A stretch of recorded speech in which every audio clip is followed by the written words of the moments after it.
రీసెంట్గా Elon Musk Nikhil Kamath గారికి interview ఇచ్చారు కదా. ఆ ఇంటర్వ్యూలో మనందరం సిమ్యులేషన్లో బతుకుతున్నామని చెప్పడానికి చాలా హై పాసిబిలిటీ ఉంది అని అన్నారు. I mean what is this bro, are you serious? ఇప్పటికే బుర్ర నిండా చాలా క్వశ్చన్స్ ఉన్నాయి.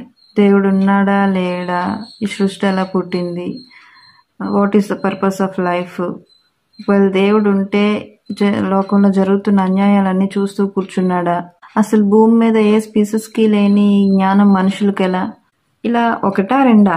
బుర్ర నిండా ఇలాంటి క్వశ్చన్స్ ఎన్నో ఉంటాయి మనుషులకి. ఇన్ని కన్ఫ్యూషన్స్ మధ్యలో ఇప్పుడు వచ్చి ఇది అసలు నిజమే కాదు, మనం అసలు రియాలిటీలోనే లేము, ఒక సూపర్ కంప్యూటర్లో మనం జస్ట్ క్యారెక్టర్స్ మాత్రమే అనేసి ఇంకా కన్ఫ్యూజ్ చేసి పడేశారు. అంటే ఇప్పుడు మన లైఫ్ని ఎవరో రిమోట్ కంట్రోల్తో ఆపరేట్ చేస్తున్నారా?